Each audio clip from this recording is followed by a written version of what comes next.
ಓಂ ಶ್ರೀ ಗುರು ದಕ್ಷಿಣಾಮೂರ್ತಿಯೇ ನಮಃ.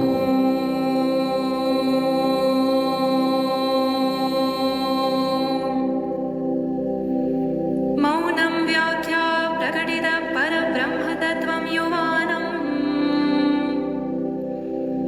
वर्षेष्ठान्तिवसदृशीगणैः आवृतं ब्रह्मनिष्ठैः आचार्येन्द्रं करकलितचिन्मुद्रमानन्दरूपम् स्वात्मा रामं मुदितवदनं दक्षिणामूर्तिमीडे वटविटपि समीपे भूमिभागे निषण्णम् सकलमुनिजनानां ज्ञानदात्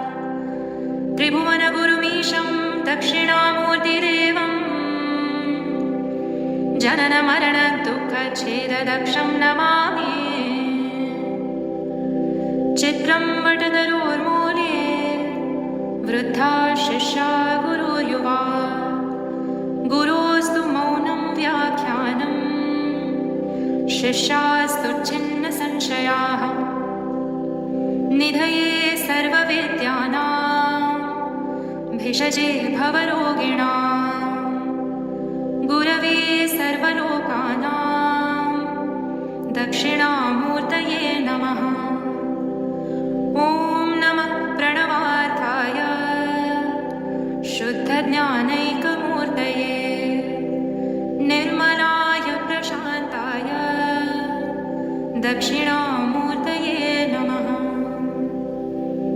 ईश्वरो गुरुरात्मेति मूर्तिभेदविभागिने व्योमवद्व्याप्तदेहाय दक्षिणामूर्तये नमः। ॐ विश्वं दर्पणदृश्यमाननगरी तुल्यं निजान्तर्गतम् पश्यन्नात्मनि मायया बहिरिवोधूतं यथा निद्रया यः साक्षात् कुरुते प्रबोधसमये स्वात्मानमेवाद्वयम् तस्मै श्रीगुरुमूर्तये नम इदं श्रीदक्षिणामूर्तये तस्मै श्रीगुरुमूर्तये नम इदं श्रीदक्षिणामूर्तये बीजस्यान्तरिवाङ्कुरो जगदिदं प्राङ्निर्विकल्पं पुनः मायाकल्पितदेशकालकलना वैचित्र्यचित्रीकृतम् मायावीव विजृम्भयत्यपि महायोगी वयस्वेच्छया तस्मै श्रीगुरुमूर्तये नम इदं श्रीदक्षिणामूर्तये तस्मै श्रीगुरुमूर्तये नम इदं श्रीदक्षिणामूर्तये यस्यैव स्फुरणं सदात्मकमसत्कल्पार्थकं भासते साक्षात् तत्त्वमसीति वेदवचसा यो बोधयत्याश्रितान् यत्साक्षात्करणात् भवेन्न पुनरावृत्तिर्भवाम्भोनिधौ तस्मै श्रीगुरुमूर्तये नम इदं श्रीदक्षिणामूर्तये तस्मै श्रीगुरुमूर्तये नम इदं श्रीदक्षिणामूर्तये नानाचित्रघटोदरस्थितमहादीपप्रभाभास्वरम् ज्ञानं यस्य तु चक्षुरादिकरणद्वारा बहिस्पन्दते जानामीति तमेव भान्तमनुभात्येतत् समस्तं जगत् तस्मै श्रीगुरुमूर्तये नम इदं श्रीदक्षिणामूर्तये तस्मै श्रीगुरुमूर्तये नम इदं श्रीदक्षिणामूर्तये देहं प्राणमपीन्द्रियाण्यपि जला बुद्धिं च शून्यं विदुः स्त्रीबालान्धजडोपमास्त्वहमिति भ्रान्ता वृषं वादिनः मायाशक्तिविलासकल्पितमहाव्यामोहसंहारिणे तस्मै श्रीगुरुमूर्तये नम इदं श्रीदक्षिणामूर्तये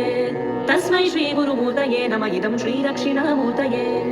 राहुग्रस्तदिवाकरेन्दुसदृशो मायासमाच्छादनात् सन्मात्रः करणोपसंहरणतो यो भूत्सुषुप्तः पुमान् प्रागस्वाक्समिति प्रबोधसमये यः प्रत्यभिज्ञायते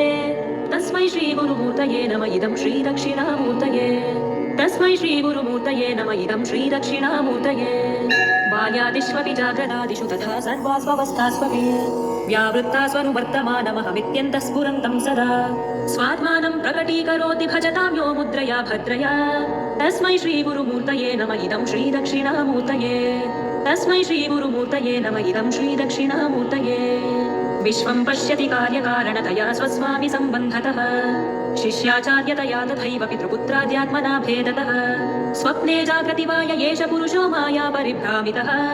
तस्मै श्रीगुरुमूर्तये नम इदं श्रीदक्षिणामूर्तये तस्मै श्रीगुरुमूर्तये नम इदं श्रीदक्षिणामूर्तये घोरं भांस्यनलो निलोम्बरमहर्नाथो हिमांशुः पुमान् इत्याभाति चराचरात्मकमिदं यस्यैव मूर्त्यष्टकम् नान्यत्किञ्चन विद्यते विमृशतां यस्मात् परस्मात् विभोः तस्मै श्रीगुरुमूर्तये नम इदं श्रीदक्षिणामूर्तये तस्मै श्रीगुरुमूर्तये नम इदं श्रीदक्षिणामूर्तये सर्वात्मत्वमिति स्फुटीकृतमिदं यस्मादमुष्मिन् स्तवे तेनास्य श्रवणात् ध्यानाच्च सङ्कीर्तनात् सर्वात्मत्वमहाविभूतिसहितं स्यादीश्वरत्वं स्वतः सिद्ध्येतत् पुनरष्टधा परिणतं चैश्वर्यमव्याहतम्. Please like, share, subscribe my God Songs Power.